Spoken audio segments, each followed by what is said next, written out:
Carlos Castaneda's The Active Side of Infinity, Chapter 3, Beyond Syntax, Part 1, The Usher.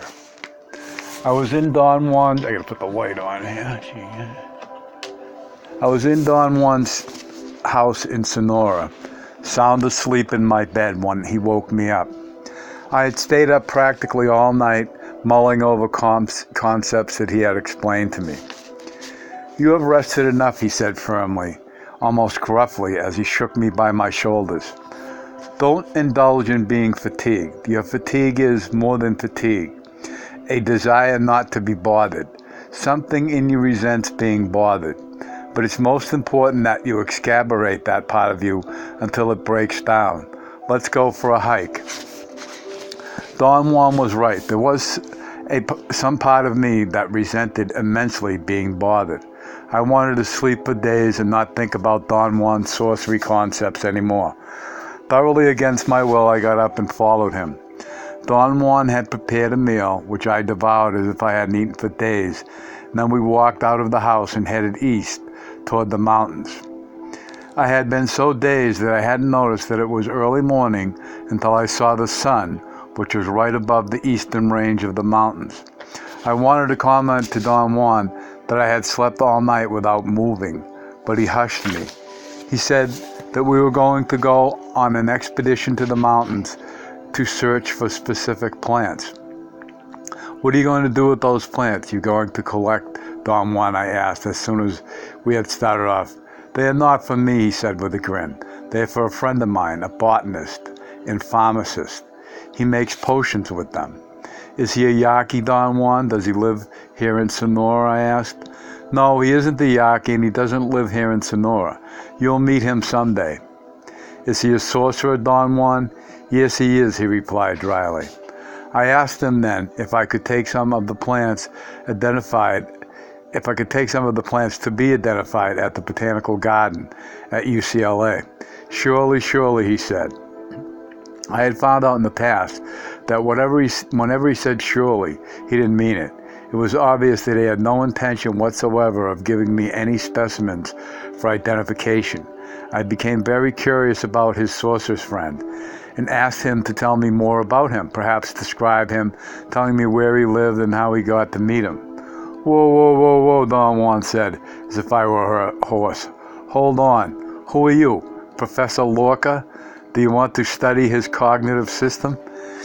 We went deep into the arid foothills. Don Juan walked steadily for hours. I thought that the task of the day was going to be just to walk. He finally stopped and sat down on the shaded side of the foothills. "It's time that you start one of the biggest projects of sorcery," Don Juan said. "What is this project of sorcery that you are talking about, Don Juan?" I inquired. "It's called Recapitulation," he said. "The old sorcerers used to call it recounting the events of your life, and for them it started as a simple technique, a device to aid them in remembering what they were doing and saying to their disciples. For their disciples, the technique had the same value. It allowed them to remember what their teachers had said and done to them. It took terrible social upheavals, like being conquered and vanquished several times, before the old sorcerers realized that their technique had far-reaching effects." "Are you referring, Don Juan, to the Spanish conquest?" I asked. "No," he said. "That was just the icing on the cake. There were other upheavals before that, more devastating. When the Spanish got here, the old sorcerers didn't exist any longer. The disciples of those who had survived other upheavals were very cagey by then. They knew how to take care of themselves. It is that new crop of sorcerers who remain the old sorcerers' technique, recapitulation. There's an enormous premium on time," he continued. "For sorcerers in general, time is of the essence. The challenge I am faced with is that in every compact unit of time, I must cram into you everything there is to know about sorcery as an abstract proposition. But in order to do that, I have to build the necessary space in you." "What space are you talking about, Don Juan?" The premise of sorcerers is that in order to bring something in, there must be a space to put it in, he said. If you are filled to the brim with items of everyday life, there's no space for anything new. That space must be built. Do you see what I mean? The sorcerers of olden times believed that the recapitulation of your life made that space. It does, and much more, of course. The way sorcerers perform the recapitulation is very formal, he went on. It consists of writing a list of all the people that you have met, from the present to the very beginning of our lives. Once they have that list, they take the first person on it and recollect everything they can about that person. And I mean everything, every detail. It's better to recapitulate from the present to the past because the memory of the present are fresh. And in this manner, the recollection ability is honed. What practitioners do is to recollect and breathe. They inhale slowly and deliberately, fanning the head from right to left in a barely noticeable swing, and exhale in the same fashion. He said that the inhalations and exhalations should be natural.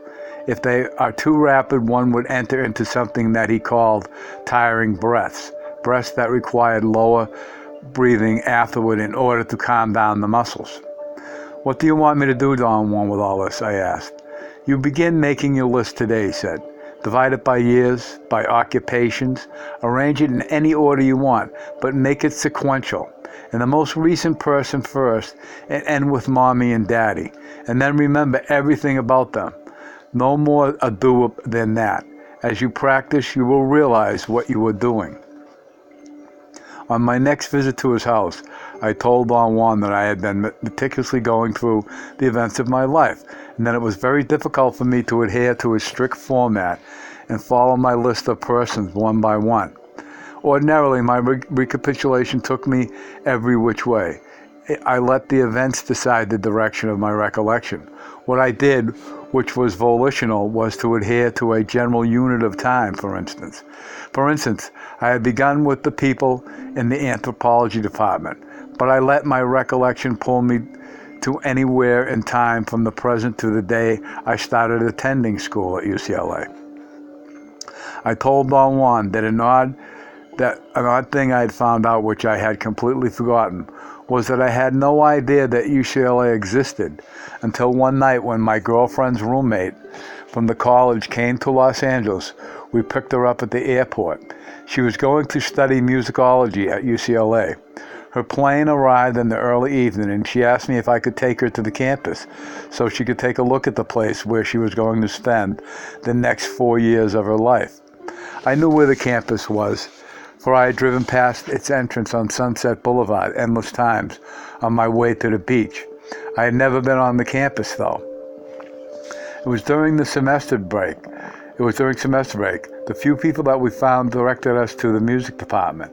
The campus was deserted, but what I witnessed subjectively was the most exquisite thing I have ever seen. It was a delight to my eyes. The building seemed to be alive with some energy of their own, which was going to be very cursory visit to the music department turned out to be a gigantic tour of the entire campus. I fell in love with UCLA. I mentioned to Don Juan that the only thing that marred my ecstasy was my girlfriend's annoyance at my insistence on walking through the huge campus.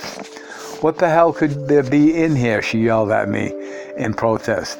It's as if you have never seen a university campus in your life. You've seen one. You've seen them all. I think you're just trying to impress my friend with your sensitivity. I wasn't, and I vehemently told them that I was genuinely impressed by the beauty of my surroundings. I sensed so much hope in those buildings, so much promise, and yet I couldn't express my subjective state. I have been in school nearly all my life, my girlfriend said through clenched teeth, and I'm sick and tired of it. Nobody's going to find shit in here. All you'll find is guff, and they don't even prepare you to meet your responsibilities in life. Sound familiar? When I mentioned that I would like to attend school here, she became even more furious. Get a job, she screamed. Go and meet life from 8 to 5 and cut the crap. That's what life is, a job from 8 to 5, 40 hours a week. See what it does to you. Look at me. I'm super educated now, and I'm not fit for a job. All I knew was that I had never seen a place so beautiful. I made a promise that I would go to school at UCLA no matter what, come hell or high water. My desire had everything to do with me, and yet it was not driven by the need for immediate gratification. It was more in the realm of awe. I told Don Juan that my girlfriend's annoyance had been so jarring to me that it forced me to look at her in a different light, and that to my recollection, that was the first time ever that a commentary had aroused such a deep reaction in me. I saw facets of my character in my girlfriend that I hadn't seen before, facets that scared me stiff. I think I judged her terribly, I said to Don Juan. After our visit to the campus, we drifted apart. It was as if UCLA had come between us like a wedge. I know that it's stupid to think this way. It isn't stupid, Don Juan said. It's a perfectly valid reaction. While you were walking on the campus, I'm sure that you had a bout with intent. You intended being there, and anything that was opposed to it, you had to let go.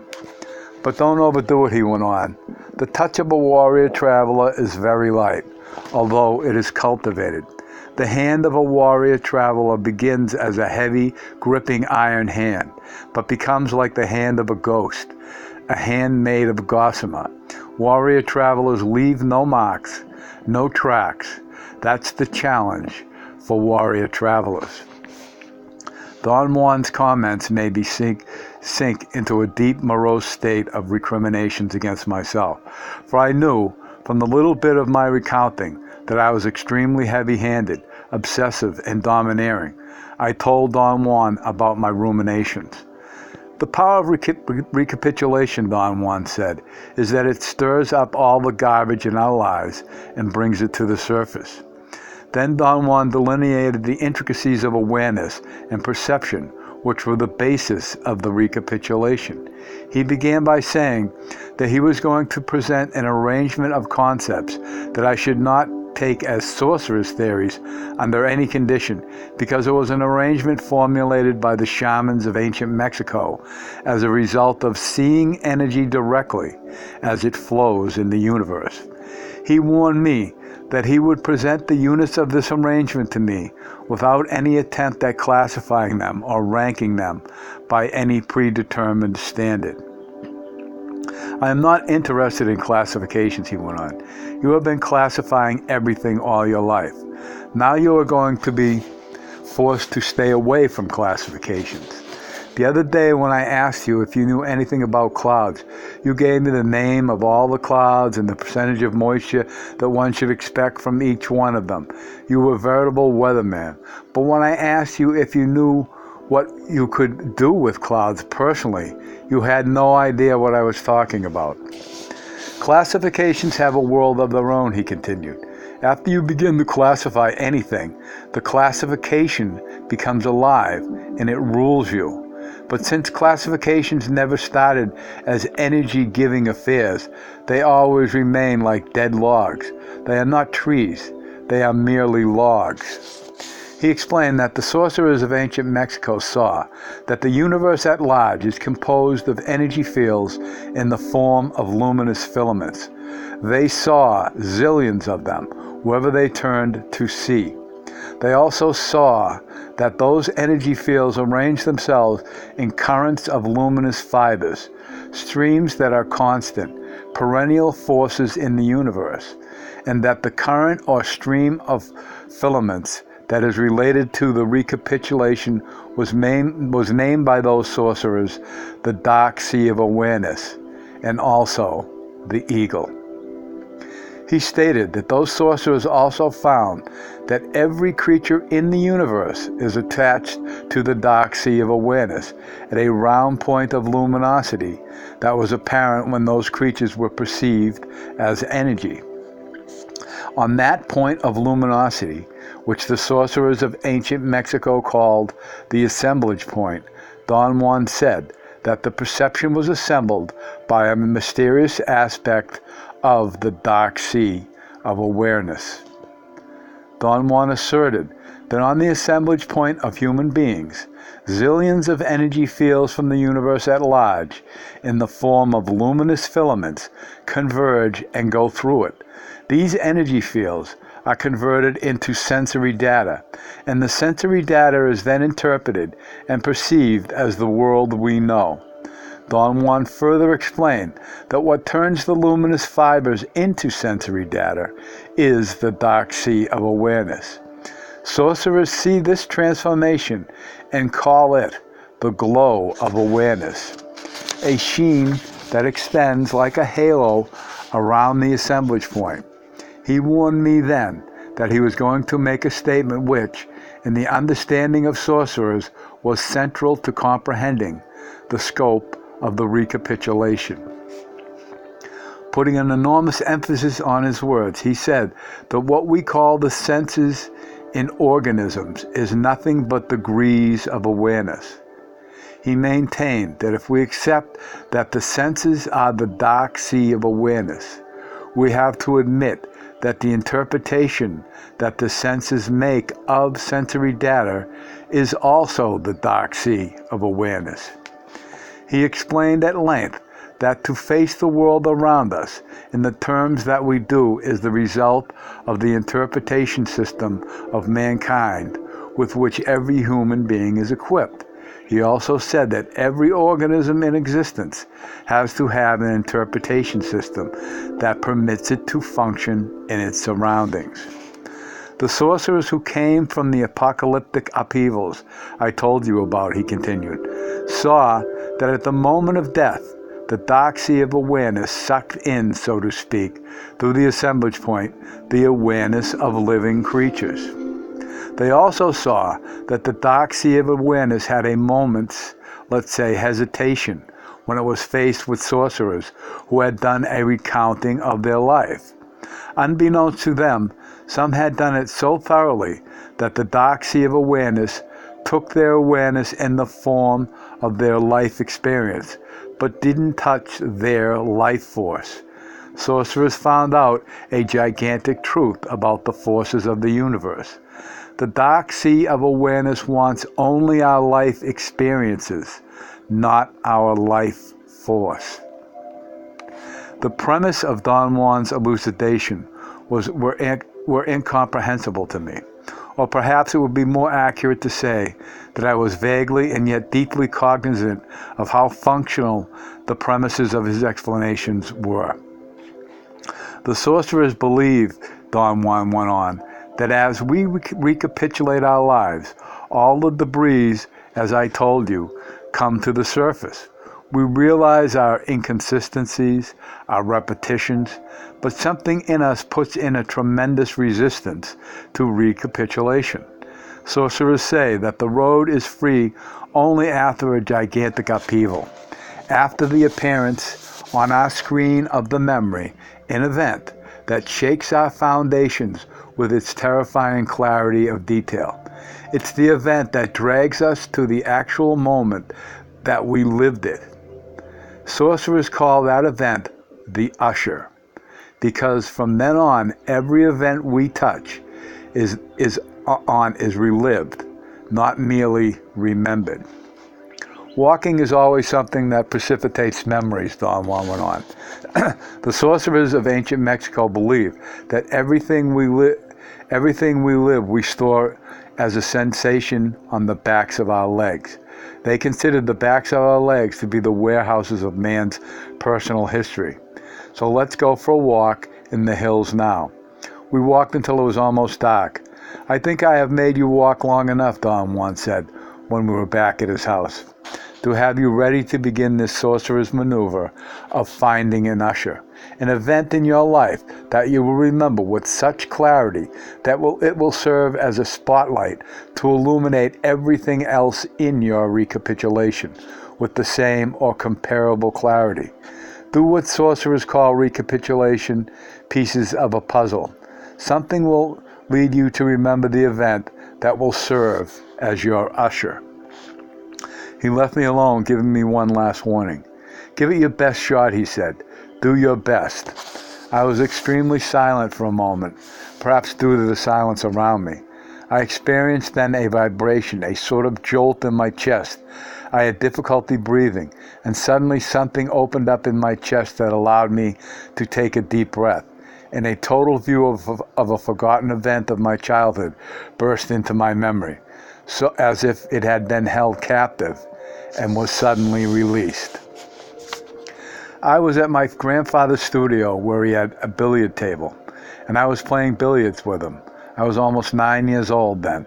My grandfather was quite a skillful player and compulsively had taught me every play he knew until I was good enough to have a serious match with him. We spent endless hours playing billiards. I became so proficient at it that one day I defeated him, and from that day on he was incapable of winning. Many a time I deliberately threw the game just to be nice to him, but he knew it and would become furious with me. Once he got so upset that he hit me on the top of my head with the cue. To my grandfather's chagrin and delight, by the time I was 9 years old, I could make carom after carom without stopping. He became so frustrated and impatient in a game with me once that he threw down his cue and told me to play by myself. My compulsive nature made it possible for me to compete with myself and work the same play on and on until I got it perfect. One day, a man notorious in town for his gambling connections, the owner of a billiards house, came to visit my grandfather. They were talking and playing billiards as I happened to enter the room. I instantly tried to retreat, but my grandfather grabbed me and pulled me in. "This is my grandson," he said to the man. "Very pleased to meet you," the man said. He looked at me sternly and then extended his hand, which was the size of the head of a normal person. I was horrified. His enormous burst of laughter told me that he was cognizant of my discomfort. He told me that his name was Faleo Quiroga. I hope I got that one right. And I mumbled my name. He was very tall and extremely well dressed. He was wearing a double-breasted blue pinstripe suit with beautifully tapered trousers. He must have been in his early 50s then, but he was trim and fit except for a slight bulge in his midsection. He wasn't fat. He seemed to cultivate the look of a man who was well fed and is not in need of anything. Most of the people in my hometown were gaunt. They were people who labored hard to earn a living and had no time for niceties. Faleo Quiroga appeared to be the opposite. His whole demeanor was that of a man who had time only for niceties. He was pleasant looking. He had a bland, well-shaven face with kind blue eyes. He had the air of confidence of a doctor. People in my town used to say that he was capable of putting anyone at ease and that he should have been a priest, a lawyer, or a doctor instead of a gambler. They also used to say that he made more money gambling than all the doctors and lawyers in town put together made by working. His hair was black and carefully combed. It was obviously thinning considerably. He tried to hide the receding hairline by combing his hair over his forehead. He had a square jaw and an absolute winning smile. He had big white teeth, which were well cared for, the ultimate novelty in an area where tooth decay was monumental. Two other remarkable features in Faleo Quiroga for me were his enormous feet and his handmade black patent leather shoes. I was fascinated by the fact that his shoes didn't squeak at all as he walked back and forth in the room. I was accustomed to hearing my grandfather's approach by the squeak of the soles of his shoes. "My grandson playing billiards very well," my grandfather said nonchalantly to Faleo Quiroga. "Why don't you give him my cue and let him play with you while I watch?" "The child plays billiards?" the big man asked. My grandfather would laugh. "Oh, he does," my grandfather assured him. Of course not as well as you, Faleo." I'm tempted to call him Falato. "Faleo, why don't you try him? And to make it interesting for you, so you won't be patronizing my grandson, let's bet a little money. What do you say if we bet this much?" He put a thick wad of crumpled bills on the table and smiled at Faleo Quiroga, shaking his head from side to side as if daring the big man to take his bet. Oh my, that much? Yeah, Valero Quiroga said, looking at me questioningly. He opened his wallet then and pulled out some neatly folded bills.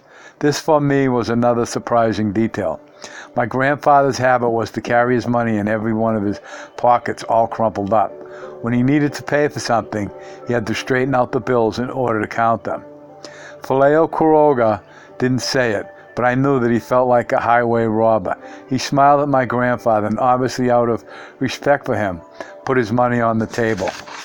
My grandfather's acting as arbiter set the game at a certain number of caroms and flipped the coin to see who would start first. Valero Quiroga won. You better give it all you have without holding back, my grandfather urged. Don't have any qualms about demolishing this twerp and winning my money. Valero Quiroga, following my grandfather's advice, played as hard as he was able, but at one point he missed one carom by a hair. I took the cue.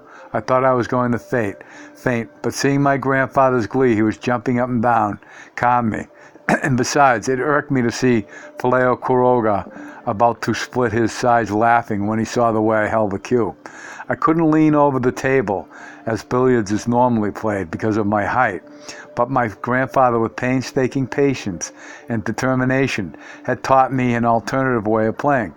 By extending my arm all the way back, I held the cue nearly above my shoulders to the side. What does he do when he has to reach the middle of the table? Valero Quiroga asked laughingly. Why is he going to keep writing this guy's name? He hangs on the edge of the table. My grandfather said matter-of-factly, it's permissible, you know. My grandfather came to me and whispered through clenched teeth that if I tried to be polite and lose, he was going to break all the cues on my head. I knew he didn't mean it. This was just his way of expressing his confidence in me. I won easily. My grandfather was delighted beyond description. But strange enough, so was Valero Quiroga. He laughed as he went around the pool table, slapping its edges. My grandfather praised me to the skies. He revealed to Quiroga my best score and joked that I had excelled because he had found the way to lure me to practice coffee and Danish pastries. You don't say, Quiroga kept repeating. He said goodbye. My grandfather picked up the bet money, and the incident was forgotten. My grandfather promised to take me to a restaurant and buy me the best meal in town, but he never did. He was very stingy. He was known as a lavish spender, only with women. 2 days later, two enormous men affiliated with Valero Quiroga came to me at the time I got out from school and was leaving. Valero Quiroga wants to see you, one of them said in a guttural tone. He wants you to go to his place and have some coffee and Danish pastries with him. If he hadn't said coffee and Danish pastries, I probably would have run away from them. I remembered then that my grandfather had told me that Valero Quiroga had told Valero Quiroga that I would sell my soul for coffee and Danish pastries. I gladly went with them. However, I couldn't walk as fast as they did, so one of them, the one whose name was Guillermo Falcon, picked me up and cradled me in his huge arms. He laughed through his crooked teeth. You better enjoy the ride, kid, he said. His breath was terrible. Have you ever been carried by anyone? Judging by the way you wriggle, never. He giggled grotesquely. Fortunately, Valero Quiroga's place was not too far from the school. Mr. Falcon deposited me on a couch in an office. Valero Quiroga was there, sitting behind a huge desk. He stood up and shook hands with me. He immediately had some coffee and delicious pastries brought to me, and the two of us sat there chatting amiably about my grandfather's chicken farm. He asked me if I would like to have more pastries. I said that I wouldn't mind if I did. He laughed, and he himself brought me a whole tray of unbelievably delicious pastries from the next room. After I had veritably gorged myself, he politely asked me if I would consider coming to his billiards place in the wee hours of the night to play a couple of friendly games with some people of his choice. of his choice. He casually mentioned that a considerable amount of money was going to be involved. He openly expressed his trust in my skill and added that he was going to pay me for my time and my effort a percentage of the winning money. He further stated that he knew the mentality of my family. They would have found it improper that he gave me money, even though it was pay. So he promised to put the money in the bank in a special account for me. Or more practically yet, he would cover any purchase that I made in any of the stores in town or the food I consumed in any restaurant in town. I didn't believe a word of what he was saying. I knew that Phileo Quiroga was a crook, a racketeer. I liked, however, the idea of playing billiards with people I didn't know, and I stuck a bargain with him. "Will you give me some coffee and Danish pastries like the ones you gave me today?" I said. "Of course, my boy," he replied. "If you come to play for me, I will buy you the bakery. I will have the baker bake them just for you. Take my word." I warned Phileo Quiroga that the only drawback was my incapacity to get out of my house. I had too many aunts who watched me like hawks, and besides, my bedroom was on the second floor. "That's no problem," Phileo Quiroga assured me. "You're quite small. Mr. Falcon will catch you if you jump from your window into his arms. He's as big as a house. I recommend that you go to bed early tonight. Mr. Falcon will wake you up by whistling and throwing rocks at your window. You have to watch out, though. He's an impatient man." I went home in the midst of the most astonishing excitation. I couldn't go to sleep. I was quite awake when I heard Mr. Falcon whistling and throwing small pebbles against the glass panes of the window. I opened the window. Mr. Falcon was right below me, on the street. "Jump into my arms, kid," he said to me with a constricted voice, which he tried to modulate into a loud whisper. "If you don't aim at my arms, I'll drop you and you'll die. Remember that. Don't make me run around. Just aim at my arms. Jump, jump." I did, and he caught me with the ease of someone catching a bag of cotton. He put me down and told me to run. He said that I was a child awakened from my deep sleep, and that he had to make me run so I would be fully awake by the time I got to the billiards house. I played that night with two men, and I won both games.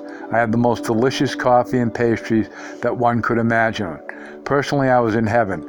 It was around 7 in the morning when I returned home. Nobody had noticed my absence. It was time to go to school. For all practical purposes, everything was normal, except for the fact that I was so tired I couldn't keep my eyes open all day. From that day on, Phileo Quiroga sent Mr. Falcon to pick me up 2 or 3 times a week, and I won every game that he made me play. And faithful to his promise, he paid for everything I bought, including meals at my favorite Chinese restaurant, where I used to go daily. Sometimes I even invited my friends, who I mortified no end by running out of the restaurant screaming when the waiter brought the bill. They were amazed at the fact that we were never taken to the police for consuming food and not paying for it. What was an ordeal for me was that I had never conceived of the fact that I would have to contend with the hopes and expectations of all the people who bet on me. The ordeal of ordeals, however, took place when a crack player from a nearby city challenged Phileo Quiroga and backed his challenge with a giant bet. The night of the game was an inauspicious night. My grandfather became ill and couldn't fall asleep. The entire family was in an uproar. It appeared that nobody went to bed. I doubted that I had any possibility of sneaking out of my bedroom. But Mr. Falcon's whistling and pebbles hitting the glass of my window was so insistent that I took a chance and jumped from my window into Mr. Falcon's arms. It seemed that every male in town had congregated at the billiards place. Anguished faces silently begged me not to lose. Some of the men boldly assured me that they had bet their houses and all their belongings. One man in a half-joking tone said that he had bet his wife if I didn't win, he would be a cuckold that night, or a murderer. He didn't specify whether he meant he would kill his wife in order not to be cuckolded, or me for losing the game. Phileo Quiroga paced back and forth. He had hired a masseur to masseuse me. He wanted me relaxed. The masseur put hot towels on my arms and wrists and cold towels on my forehead. He put on my feet the most comfortable soft shoes that I had ever worn. They had hard military heels and arch supports. Vallejo Quiroga even outfitted me with a beret to keep my hair from falling in my face, as well as a pair of loose overalls with a belt. Half of the people around the billiard table were strangers from another town. They glared at me. They gave me feeling that they wanted me dead. Vallejo Quiroga flipped the coin to decide who would go first. My opponent was a Brazilian of Chinese descent, young and round-faced, very spiffy and confident. He started first and made a staggering amount of caroms. I knew by the color of his face that Vallejo Quiroga was about to have a heart attack, and so were the other people who had bet everything they had on me. I played very well that night, and as I approached the number of caroms that the other man had made, the nervousness of the ones who had bet on me reached its peak. Vallejo Quiroga was the most hysterical of them all. He yelled at everybody and demanded that someone open the windows because the cigarette smoke made the air unbreathable for me. He wanted the masseur to relax my arms and shoulders. Finally, I had to stop everyone in a real hurry. I made the 8 caroms that I needed to win. The euphoria of those who had bet on me was indescribable. I was oblivious to all that, but it was already morning and they had to take me home in a hurry. The exhaustion that day knew no limits. Very obligingly, Vallejo Quiroga didn't send for me for a whole week. However, one afternoon, Mr. Falcon picked me up from school and took me to the billiards house. Vallejo Quiroga was extremely serious. He didn't even offer me coffee or Danish pastries. He sent everybody out of the room, out of his office, and got directly to the point. He pulled his chair close to me. "I have put a lot of money in the bank for you," he said very solemnly. "I am true to what I promised you. I give you my word, and I will always look after you. You know that. Now, if you do what I am going to tell you to do, you will make so much money that you won't have to work a day in your life. I want you to lose your next game by 1 carom. I know that you can do it, but I want you to miss by only a hair. The more dramatic, the better." I was dumbfounded. All of this was incomprehensible to me. Vallejo Quiroga repeated his request and further explained that he was going to bet anonymously all he had against me, and that was the nature of our new deal. "Mr. Falcon has been guarding you for months," he said. "All I need to tell you is that Mr. Falcon uses all his force to protect you, but he could do the opposite with the same strength." Vallejo Quiroga's threat couldn't have been more obvious. He must have seen in my face the horror that I felt, for he relaxed and laughed. "Oh, but don't you worry about things like that," he said reassuringly, "because we are brothers." For this was the first time in my life that I had been placed in an untenable situation. I wanted with all my might to run away from Vallejo Quiroga, from the fear that he evoked in me. But at the same time, with equal force, I wanted to stay. I wanted the ease of being able to buy anything I wanted from any store, and above all, the ease of being able to eat at any restaurant of my choice without paying. I was even confronted, however, with having to choose one or the other. I was never confronted, however, with having to choose one or the other. Unexpectedly, at least for me, my grandfather moved to another area, quite distant. It was as if he knew what was going on, and he sent me ahead of everyone else. I doubted that he actually knew what was taking place. It seemed that sending me away was one of his usual intuitive actions. Don Juan's return brought me out of my recollection. I had lost track of time. I could have been famished, but I wasn't hungry at all. I was filled with nervous energy. Don Juan lit a kerosene lantern and hung it from a nail on the wall. Its dim light cast strange dancing shadows in the room. It took a moment for my eyes to adjust to the semi-darkness. I entered then into a state of profound sadness. It was a strangely detached feeling, a far-reaching longing that came from the semi-darkness, or perhaps from the sensation of having been trapped. I was so tired that I wanted to leave, but at the same time, with the same force, I wanted to stay. Don Juan's voice brought me a measure of control. He appeared to know the reason for in the depth of my turmoil, and modulated his voice to fit the occasion. The severity of his tone helped me to gain control over something that could easily have turned into a hysterical reaction to fatigue and mental stimulation. To recount events is magical for sorcerers, he said. It isn't just telling stories. It is seeing the underlying fabric of events. This is the reason recounting is so important and vast. At his request, I told Don Juan the event I had recollected.